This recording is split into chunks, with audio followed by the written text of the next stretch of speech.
ভাবি এসব কি করতেছে আমার বাড়িতে? কি অশালীন পোশাক পরে কি অঙ্গভঙ্গি করতেছে! আল্লাহ!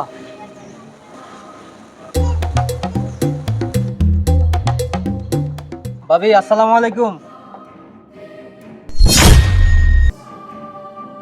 ভাবি আমি আপনাকে সালাম দিলাম, আপনি সালামের উত্তর কিন্তু দেন নাই। এই, আমি কি তোকে বলছি সালাম দেওয়ার জন্য? এই, তুই কি দেখতে পাচ্ছিস না যে আমি টিকটক করতেছিলাম?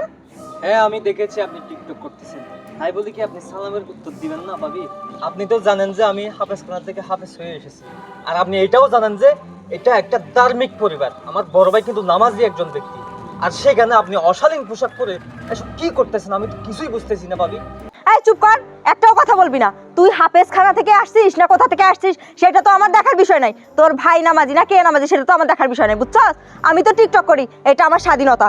আমার স্বাধীনতা একদম নষ্ট করার চেষ্টা করবি না, তাহলে কিন্তু খবর আছে। দেখেন ভাবি আপনি কিন্তু সীমা অতিক্রম করতেছেন, আমি একজন কোরআন হাফেজ, আপনি আমার সাথে এভাবে কথা বলতে পারেন না। এই, তোর এত বড় সাহস, তুই ছোট মুখে বড় কথা বলিস? এই, তোর এত বড় সাহস কে দিছে? হ্যাঁ দাঁড়া, তো তুই এত বড় বড় কথা বলতেছিস আমার সাথে? এই, তুই জানিস না বড়দের সাথে কিভাবে কথা বলতে হয়? আমার মুখে মুখে বড় বড় কথা বলিস না, ফকিন্নির বাচ্চা। ওই যাচ্ছে। আরে কি রে? এই কি হয়েছে? কি হয়েছে তুমি দেখতে পাচ্ছ না? না, আমি তো বুঝতে পারলাম না। তুমি আমার ছোট ভাইকে এইভাবে ধাক্কা মেরে কেন ফেলে দিলা? এই ভাই, কি হয়েছে রে? ভাইয়া আপনি তো দেখতেই পাচ্ছেন ভাবি কি পোশাক আশাক করে এখানে টিকটক করতেছে। আমি হাফেজখানা থেকে এসে ভাবিকে সালাম দিলাম, আর ভাবি আমার সাথে এ ধরনের আচরণ করলো। কি হলো মিষ্টি? এগুলো আমি কি শুনলাম? এই, আমার ভাই একজন কোরআনের হাফেজ, আর সেই হাফেজের ভাবি হয়ে তুমি এই কাজটা করতে পারো না। অনেক বড় অন্যায় করেছো তুমি। হ্যাঁ, তুমি কিভাবে এবং অশ্লীল পোশাক পরে তুমি টিকটক বানাও? হ্যাঁ, কি বললে তুমি? আমি অশালীন পোশাক পরছি মানে? এই, টিকটক করা কি খারাপ জিনিস নাকি? হ্যাঁ, সারা পৃথিবীর মানুষ টিকটক করতেছে, আর আমি টিকটক করলেই খারাপ, তাই না? তারা যদি করতে পারে তা আমি করতে পারবো না? আমার তো ভাইরাল হওয়ার ইচ্ছা আছে, আমিও ভাইরাল হব, তার জন্য আমি টিকটক করছি। এই, তোমরা হচ্ছে আসলে একটা গাইয়া খ্যাত, বুঝছো? যদি না হবা তাহলে আমার সাথে এরকম ব্যবহার করতে না। এই চুপ, একদম চুপ। একে তো অন্যায় করেছো, আবার বড় বড় কথা বলছো। এই নির্লজ্জ, তোমার কি লজ্জা করে না? আমার ভাই একজন কোরআনের হাফেজ, তুমি তার সামনে এই ধরনের কথা বলতেছো? এই, আমি তো পাঁচ ওয়াক্ত নামাজি, আজকে মানুষ কি বলবে? হ্যাঁ, তোমার জন্য আমি বাজারে ঘাটে কোনো জায়গায় মুখ দেখাতে পারবো না। তুমি এই ধরনের কাজ করতে পারো না। তুমি যা করতেছো অন্যায় করতেছো।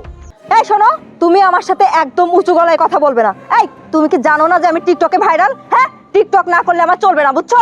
আমার জীবনটাই নষ্ট করে দিয়েছে আমার বাবা মা তোমাদের মতো মোল্লা পরিবারে বিয়ে দিয়ে। শোনো, তোমার যদি ইচ্ছা হয় তুমি আমাকে রাখো, আর যদি না ইচ্ছা হয় তাহলে আমাকে বের করে দাও, আমি কিন্তু চলে যাবো। তোমাদের মতো এরকম মানুষের সাথে আমি থাকতে চাই না।